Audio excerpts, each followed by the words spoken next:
game is afoot, not a word. Into your clothes and come.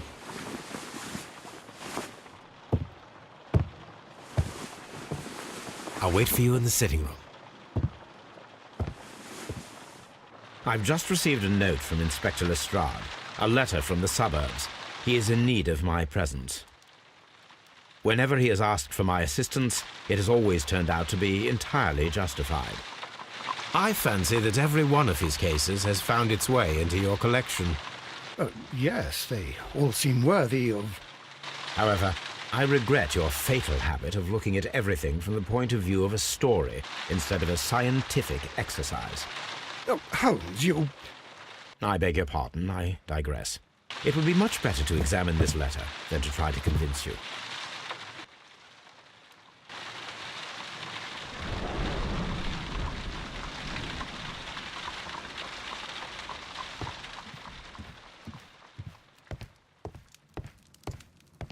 The letter...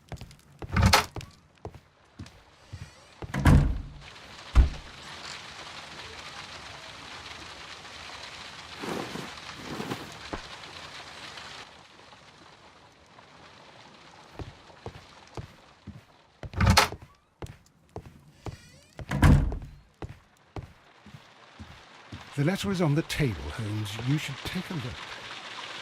I agree with you, Toby, that Watson's shoe is preferable to Mrs. Hudson's cold cuts.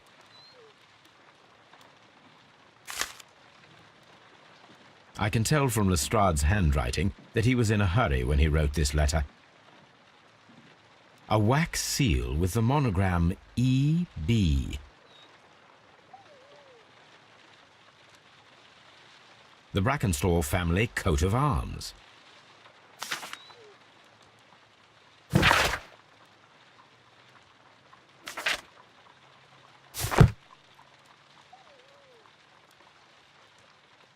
So, what is it, Holmes? Promising, as always. It appears to be a case of murder. So you believe that Sir Eustace is dead? I should say so. Lestrade wouldn't have sent for me for less. His writing shows considerable agitation, and he is not an emotional man. These people belong to high society. The quality of the writing paper, the E.B. monogram, their coat of arms. The crime was committed before midnight. Holmes, how can you possibly tell? Well, it is all thanks to Lestrade. He wrote his letter at 3:30 in the morning. Imagine the chain of events before that. The local police had to be called in. Scotland Yard was notified. Lestrade himself had to make haste there, and finally compose the letter he sent to me. All of that makes for a fair night's work. It makes sense. Lestrade also speaks of the woman he released. That seems to indicate that she had been held somewhere during the crime. Much time has been wasted. Let us find a cab and go to Abbey Grange immediately. I live in hope of an interesting morning.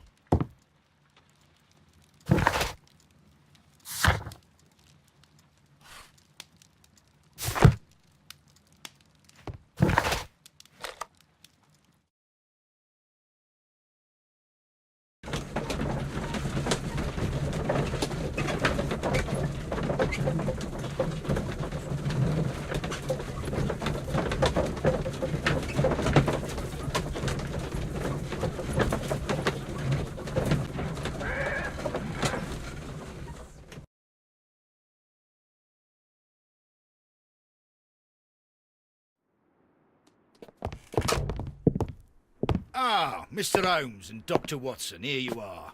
I'm very glad that you have come, but perhaps I should not have troubled you after all. And why is that? Lady Brackenstall has come to her senses, and she has given so clear an account of the affair that there is not much left for us to do. You remember that Lewisham gang of burglars? What, the three Randalls? Exactly. The father and two sons. It's their work. They stole a silver service, which is of great value.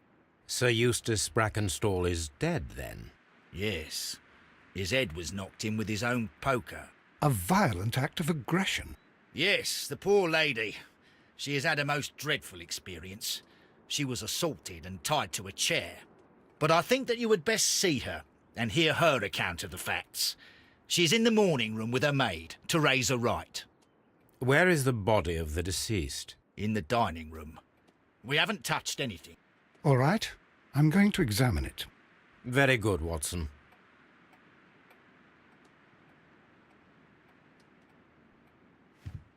Lord Ramsay Brackenstall. Baron Lyndon Brackenstall.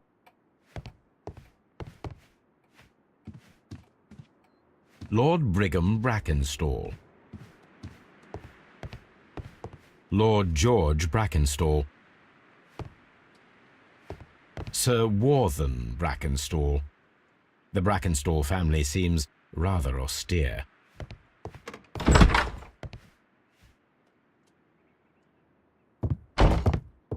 Ladies, allow me to introduce myself. My name is Sherlock Holmes. I'm assisting Inspector Lestrade in this investigation. Mr. Holmes, I am the wife of Sir Eustace Brackenstall. We were married only a year ago. I am sorry for your loss. Please accept my deepest condolences. I suppose that it is no use my attempting to conceal that our marriage has not been a happy one. I fear that all would tell you that, even if I were to attempt to deny it.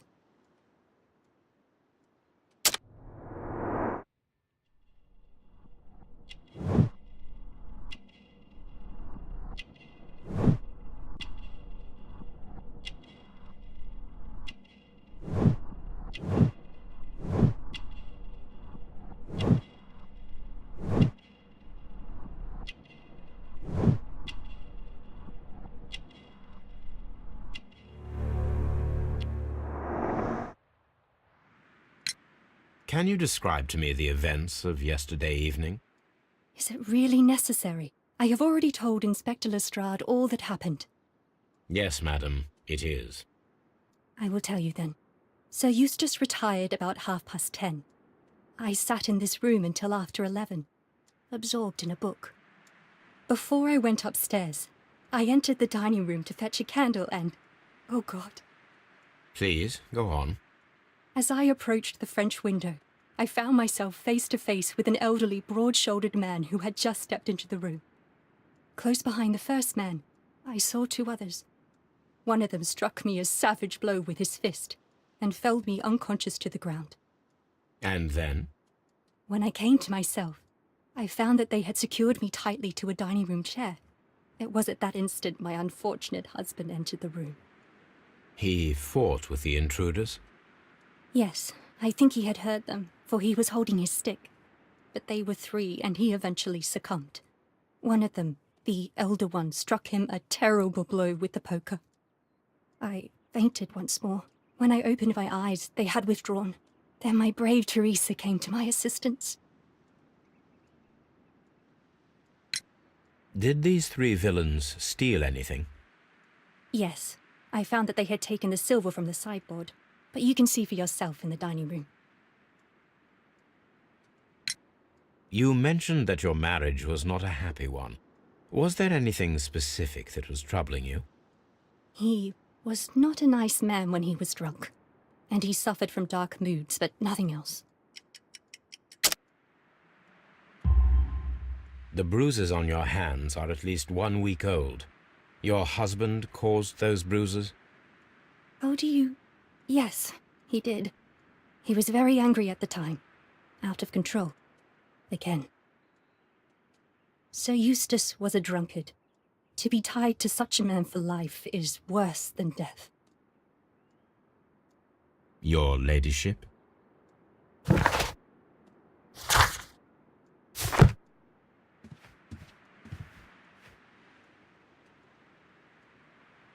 Teresa, I would like to hear your testimony. Certainly, sir.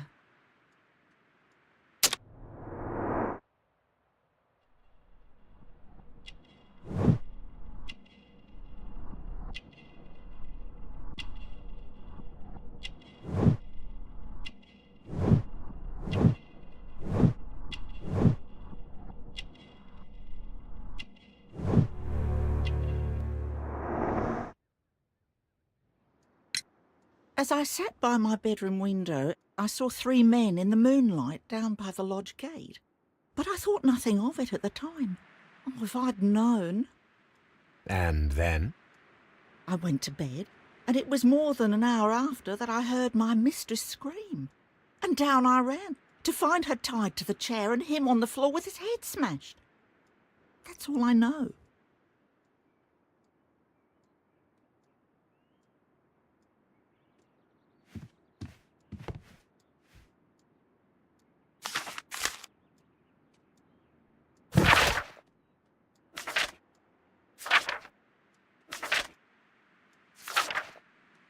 The description of the Randall gang provided by Lady Brackenstall is identical to the one in the Times article.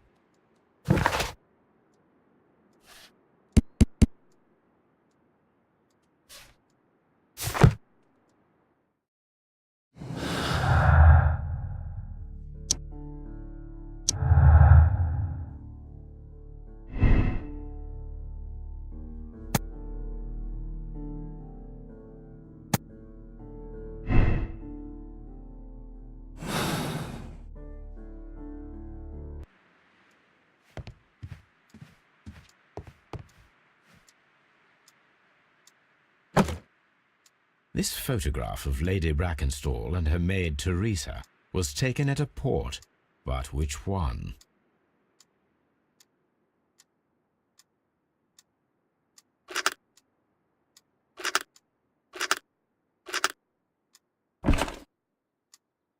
So the lady and her maid came from Australia a year and a half ago on this ship.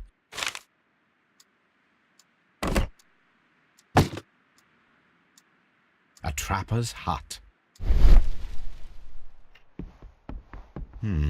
These scratches are most definitely made by the picture frame. This is Sir Eustace's safe. There may be something important inside. I must ask Lady Brackenstall to open it.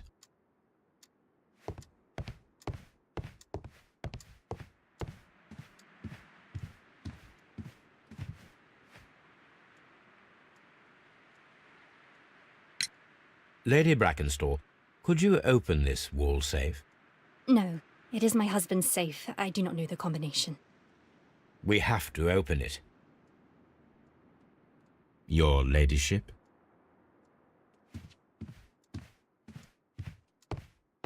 Let us try to open this safe. This safe can be cracked. I only have to pay attention. The dial will vibrate when it is set to the correct number.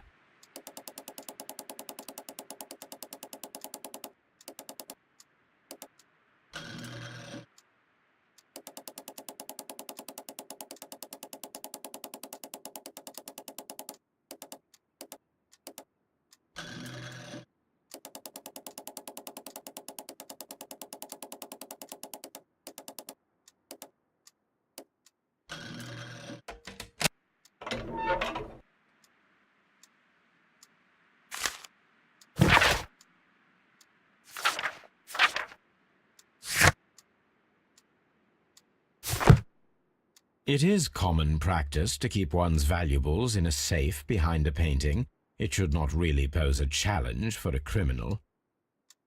Antique coins, possibly of value, but they're scattered without care.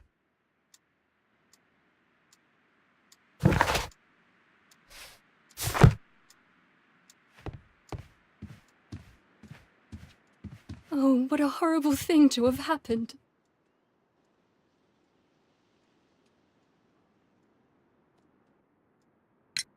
Sir Eustace's doctor speaks of his violent behaviour. Yes, Sir Eustace was an extremely violent man. A detestable human being, to be more precise. It is true that he once threw a decanter at me, and all because I dared to stand up to him in defence of my mistress.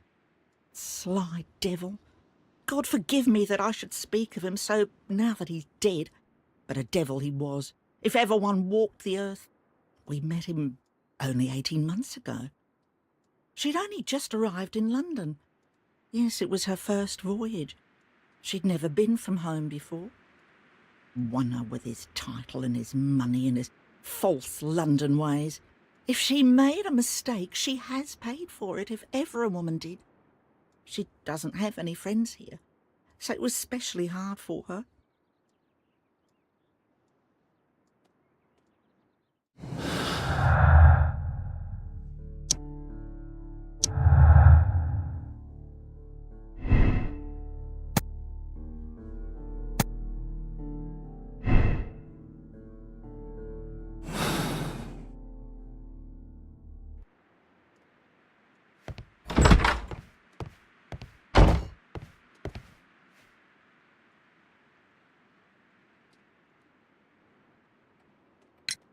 What do you know about Sir Eustace, Inspector? What was his reputation? A charming man when sober, but an absolute demon when he was drunk. In such moments he was apparently capable of anything. Why, once he splashed fuel on Lady Brackenstall's dog and set it alight. Another day he threw a decanter of wine at Miss Wright's head. The alcohol seemed to madden him. To the point that we were forced to intervene several times to avoid a scandal.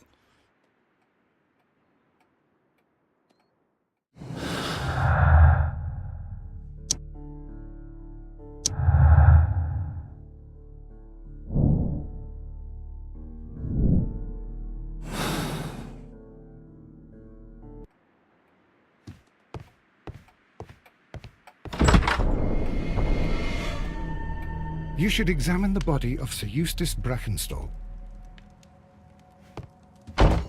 So, Watson, what have you learned from examining Sir Eustace's body?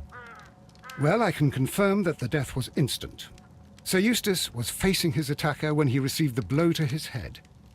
There are no other apparent injuries.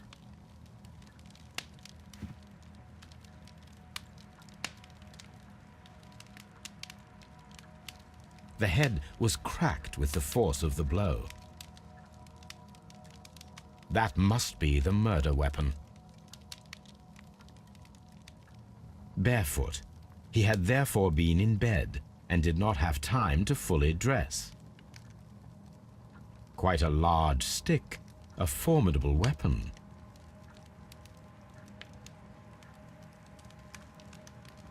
It is covered in blood. Sir Eustace might have struck his head upon it while falling from the blow. That is one possible explanation.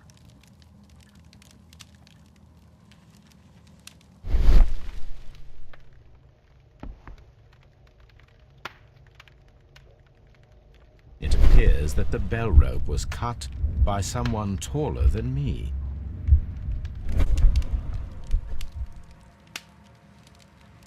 A fur trader's cabin.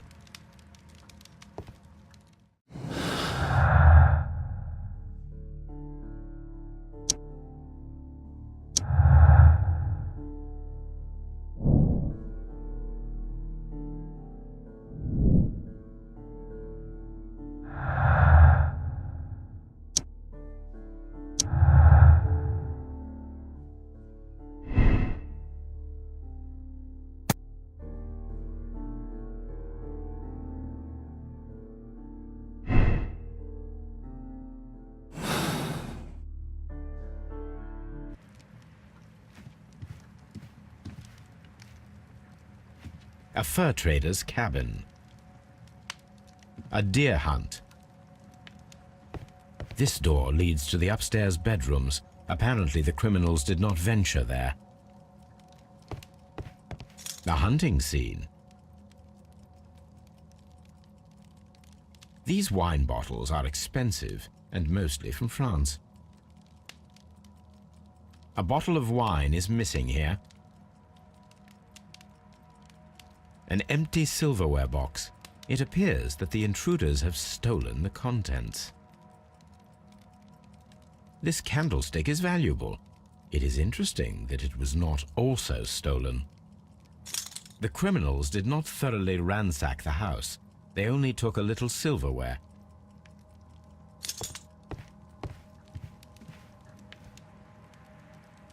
A decanter standing next to the open bottle. An inseparable pair indeed. Chateau Calon-Ségur, French wine, Grand Cru. This glass has some wine traces, but no visible beeswing.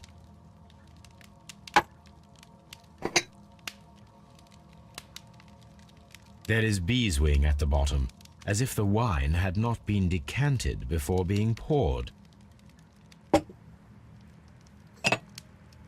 This glass has some wine traces, but no visible beeswing.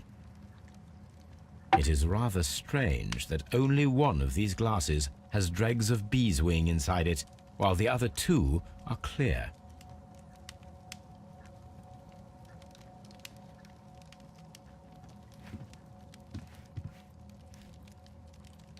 Sailor's knots. That's interesting. This rope was handled by the murderers. We need a scent hound to follow their trail. I will take it with me. This is the chair that Lady Brackenstall was tied to.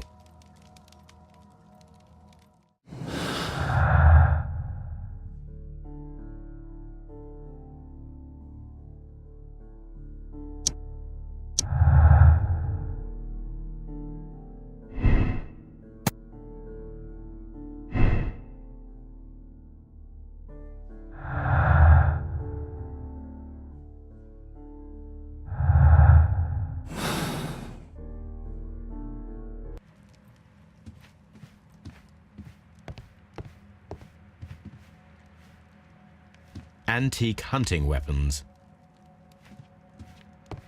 The hunting scene.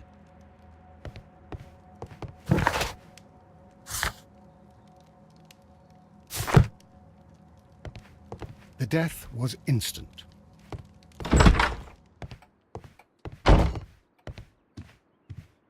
I've searched outside for footprints without any luck.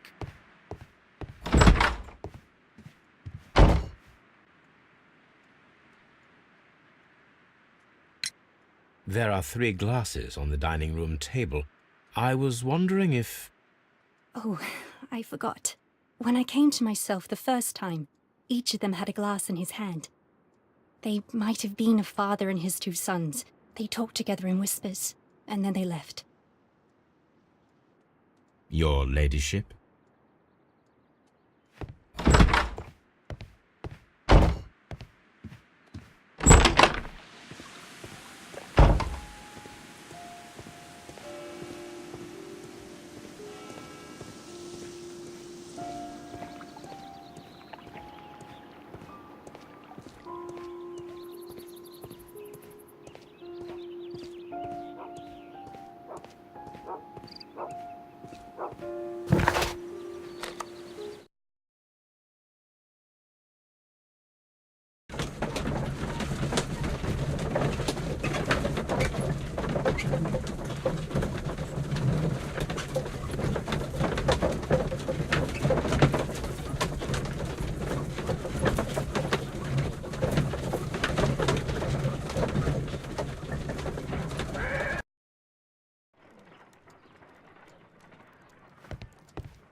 Let us see how the rope was cut. The fibers at the end of the rope are smoothly cut. Let us try to find out what tool was used to cut the rope.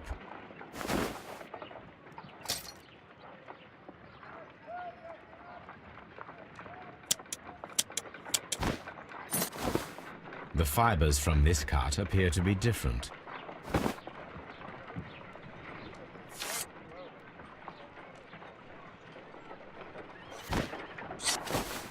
If I cut the rope with a knife, it matches the original.